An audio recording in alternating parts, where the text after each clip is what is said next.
बिस्मिल्लाहिर्रहमानिर्रहीम। अस्सलाम वालेकुम।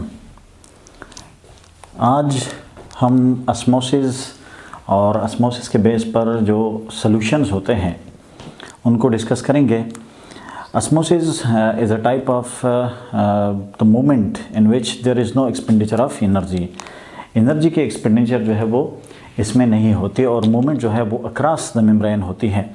जब डिफ्यूजन की बात करते हैं तो डिफ्यूजन में नॉर्मली मेम्ब्रेन का होना ज़रूरी नहीं है, ठीक है। लेकिन जब हम ऑस्मोसिस की बात करते हैं तो ऑस्मोसिस में सेमी परमिएबल मेम्ब्रेन का होना जो है वो हम इंडिकेट करते हैं कि जब मूवमेंट होती है तो वो अक्रॉस द परमिएबल या सेमी परमिएबल मेम्ब्रेन की ये मूवमेंट होती है। सो osmosis is that movement.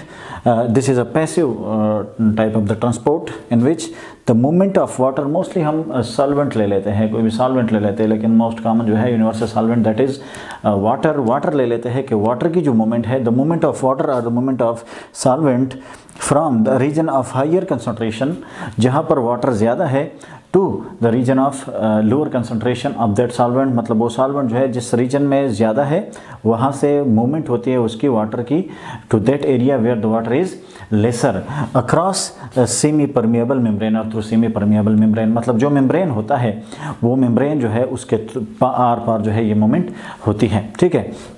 अब जब हमारी बॉडी के अंदर सेल्स है तो ये सेल्स हमेशा से वो तो मेम्ब्रेन के थ्रू एक दूसरे से अलग है, लिहाजा या कोई दूसरे प्लांट सेल्स के अंदर जो है वो ये कंडीशन होती है, ठीक है। सो वहाँ पर जब मूवमेंट वाटर की होती है आउटसाइड से या एक सेल से दूसरे सेल में जब वाटर चला जाता है तो इस केस में ये जो मूवमेंट होती है that is occur by the process of osmosis, ठीक है।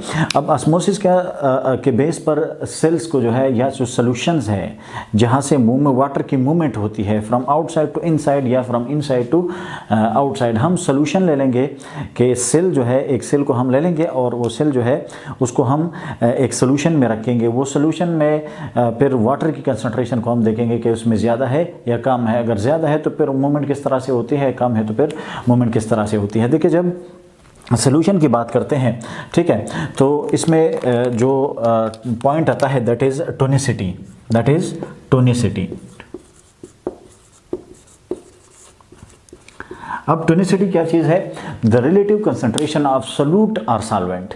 कोई भी सोल्यूशन हम ले लेते हैं तो फिर उसमें अगर हम ये देखें कि इसमें वाटर ज़्यादा है या इसमें सोल्यूट है, इसमें सॉल्वेंट ज़्यादा है या सोल्यूट ज़्यादा है, तो फिर उसको क्या कहते हैं? उसको that is the tonicity of that solution. Mean के द रिलेटिव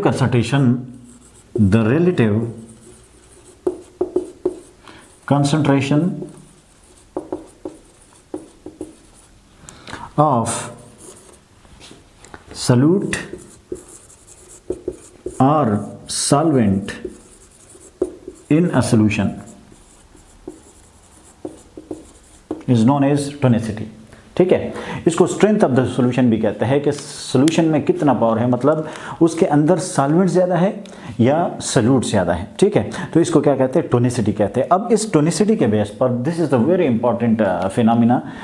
इसके बेस पर जो है सॉल्यूशंस को डिवाइड किया गया है। तीन तरह के सॉल्यूशन जो है उसको आइडेंटिफाई किया गया है। One is the isotonic solution, the second one is hypertonic solution and the third one is hypotonic solution, ठीक है। सो जो आइसोटोनिक सॉल्यूशन है, ठीक है, हम एक सेल को एग्जांपल ले लेते हैं, बुक में भी है, दैट इज़ आरबीसी, ठीक है। आरबीसी जो है, अगर हम आरबीसी अब उसको आरबीसी को ऐसे सॉल्यूशन में रख देते हैं जहां पर टोनिसिटी को हमने फाइंड आउट करना है, हम आरबीसी को उठा के एक ऐसे सॉल्यूशन में रखेंगे जहां पर आरबीसी के अंदर और आरबीसी के बाहर जो है वो सॉल्वेंट या सोल्यूट की कंसंट्रेशन को हम फाइंड आउट करेंगे। सो अगर हम आरबीसी को उठा लेते हैं, दिस इज़ आरबीसी, ठीक है, रेड ब्लड सेल, और इस रेड ब्लड सेल को हम ऐसे सॉल्यूशन में डाल देते हैं जहां पर जो सोडियम की कंसंट्रेशन है, वो सोडियम क्लोराइड या सोडियम की कंसंट्रेशन जो है वो क्या है? वो 0.9% है।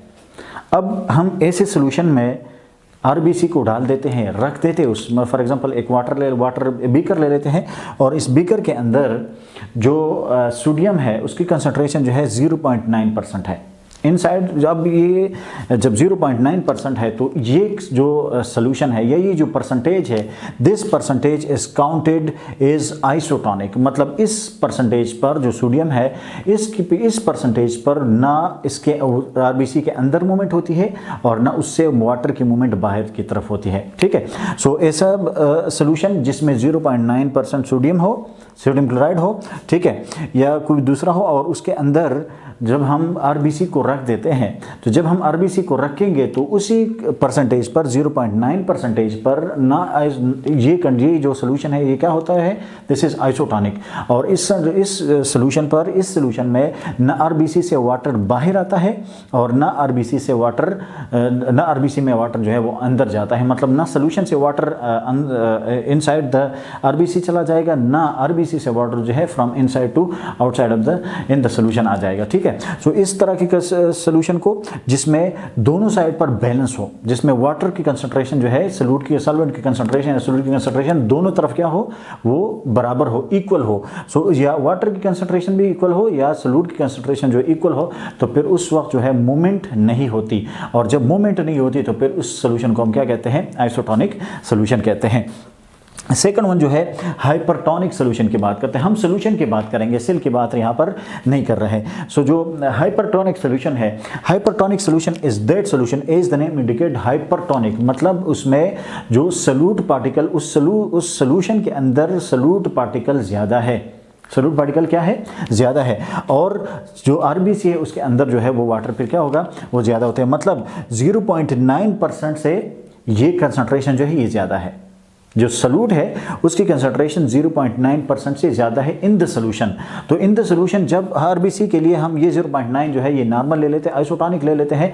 सो जब इससे ये कंसंट्रेशन जिस सॉल्यूट के अंदर ये जो बीकर है इसके अंदर जो सोल्यूशन है उसके अंदर 0.9% से ये परसेंटेज जब हाई हो तो फिर यहाँ पर जो आरबीसी है उसके अंदर वाटर है, वो वाटर वहाँ से निकल कर सोल्यूशन में आ जाएगा, क्योंकि यहाँ पर इस सोल्यूशन के अंदर 0.9% से जो कंसंट्रेशन है वो ज़्यादा है, 0.9% से ज़्यादा है। लिहाजा यहाँ पर उसको ये वाटर जो है उसको बैलेंस करने के लिए, उसको आइसोटोनिक करने के लिए ये क्या करेगा, ये आरबीसी से वाटर निकल कर इसी सोल्यूशन में आ जाएगा। ठीक है, तो जब यहाँ से वाटर निकल आता है तो ये जो आरबीसी है ये आरबीसी क्या हो जाएगा, ये ऐसे श्रिंक हो जाएगा, क्योंकि इससे वाटर निकलता है, इससे वाटर क्या करेगा, निकल जाएगा। तो इस केस में ये क्या होगा, इसको प्लाज्मोलाइज्ड कहेंगे, that this cell will be plasmolysed, ठीक है, कि ये सेल क्या हो जाएगी, ये प्लाज्मोलाइज्ड हो जाएगी, ये श्रिंक हो जाएगा, क्योंकि उससे वाटर बाहर निकलता है, तो जब वाटर बाहर निकलेगा तो ये सेल क्या हो जाएगा, ऐसे श्रिंक हो जाएगा, और इसका स्ट्रक्चर जो है इस स्ट्रक्चर के बजाय ये स्ट्रक्चर अब कैसे होगा कि जब इससे मूवमेंट ऑफ वाटर बाहर की तरफ होती है टुवर्ड दिस सोल्यूशन तो ये फिर ऐसे श्रिंक हो जाएगा, ये आरबीसी क्या हो सकता है, ये श्रिंक हो जाएगा। ठीक, so this is known as hypertonic solution. ठीक है, सो इस केस में जब हाइपरटोनिक सोल्यूशन है तो फिर यहाँ पर ये जो आरबीसी है ये हाइपोटोनिक होना चाहिए, ये क्या होना चाहिए, हाइपोटोनिक, क्योंकि इसके अंदर वाटर ज़्यादा है और जो सोल्यूशन है उसके अंदर सॉल्यूट ज़्यादा है। लिहाजा जो जहाँ पर ज़्यादा वाटर है सो वहाँ से वाटर की मूवमेंट होती है from higher concentration to lower concentration, mean के लोअर कंसंट्रेशन जो है यहाँ पर है इन द बीकर और हायर कंसंट्रेशन जो है वहाँ पर है in the RBC. So osmosis का फंक्शन भी यही है कि ये बैलेंस कर लेता है कि जहाँ पर 50-50 है, 50-50 जो वाटर की या सॉल्वेंट की जो कंसंट्रेशन है उसको इनसाइड और आउटसाइड ऑफ द सेल क्या कर लेता है, ये 50-50 कर लेता है, इक्विलिब्रियम खास करता है। सो हाइपरटोनिक कंडीशन में आरबीसी से मूवमेंट होती है टुवर्ड द सोल्यूशन, ताकि ये जो इक्विलिब्रियम जो है वो मेंटेन रहे। The third one is hypotonic solution अब क्या है कि जो सोल्यूशन होता है उस सोल्यूशन के अंदर वाटर की कंसंट्रेशन ज़्यादा है और सॉल्यूट की कंसंट्रेशन कम है। ठीक है, यहाँ पर 0.9% से ये सोल्यूशन क्या है, ये सोल्यूशन में 0.9% से कम सॉल्यूट मौजूद है, और यहाँ पर जो आरबीसी है उस आरबीसी के अंदर सॉल्यूट ज़्यादा है, उस आरबीसी के अंदर क्या है, सॉल्यूट ज़्यादा है। अब ये आरबीसी के अंदर सॉल्यूट ज़्यादा है तो ये वाटर क्या करेगा, इसी सोल्यूशन से एंटर हो जाता है इनटू दिस सेल आरबीसी, या कोई भी प्लांट सेल है तो उसमें इसके अंदर जो है वो चला जाता है। ये आरबीसी के बजाय हम ले लेते हैं प्लांट सेल, कोई भी प्लांट सेल है तो प्लांट सेल में क्या होता है कि जब प्लांट सेल को वाटर की वहाँ पर उसके अंदर सॉल्यूट ज़्यादा हो जाते हैं, तो फिर सराउंडिंग से वाटर मॉलिक्यूल जो है वो इंटर होना शुरू हो जाते हैं इनटू द सेल, और जब वो सेल के अंदर जाना शुरू हो जाते हैं तो वो सेल आहिस्ता आहिस्ता से ऐसे बुनना शुरू कर देते हैं, ठीक है, वैसे बल्ज होना शुरू कर देते हैं, और वो सेल आखिर में एक ऐसी कंडीशन पर पहुंच जाते हैं कि वो बिल्कुल हार्ड हो जाता है, सख्त हो जाता है, कि उसके अंदर वाटर की कंसंट्रेशन बहुत ज़्यादा हो जाती है। तो उसकी वजह से वाटर जो है ये जो सेल है, जो प्लांट सेल है, वो प्लांट सेल क्या होता है, वो टर्जिड हो जाता है। टर्जिड का मतलब होता है सख्त। टर्जिड क्या है? Turgid cell is that cell, लिख लेते हैं इधर, turgid cell, the cell which have higher water content, and that cell become rigid, उसमें सख्ती आ जाती है, स्टिफनेस आ जाती है। तो जब वाटर की एंट्री की वजह से the inward movement of water cause stiffness, एक सख्ती जो है वो काज करती है इन द प्लांट सेल, और उस सख्ती की वजह से वो प्लांट सेल क्या हो जाता है, इससे बल्ज हो जाता है, और उस कंडीशन को जब वो बल्ज हो जाता है तो फिर उस सेल को हम क्या कहते हैं, टर्जिड सेल कहते हैं। क्या कहते हैं? टर्जिड सेल कहते हैं। और जो दिस इज प्लाज्मोलाइज्ड सेल, ठीक है, श्रिंक सेल है। अब इस सेल से जब वाटर निकला है तो ये श्रिंक हुआ, इसका प्रोटोप्लाज्म जो है वो श्रिंक हुआ है, लेकिन सेल वॉल की मौजूदगी की वजह से यहाँ ये जो है ये बिल्कुल श्रिंक नहीं होता। इसका प्रोटोप्लाज्म जो है वो श्रिंक हो सकता है, लेकिन जो स्ट्रक्चर है वो डिनेचर नहीं होता सेल वॉल की वजह से। अब जब इसके अंदर वाटर चला जाता है, तो जब वाटर की एंट्री होती है तो उस दौरान ये वाटर जो है ये सेल के सेल वॉल पर प्रेशर एग्जर्ट करना शुरू कर देता है, ठीक है। तो जब प्रेशर एग्जर्ट करना शुरू कर देता है तो ये जो प्रेशर होता है, this pressure is known as turgor pressure. Mean the turgor pressure is that pressure which is caused by the inward movement of water.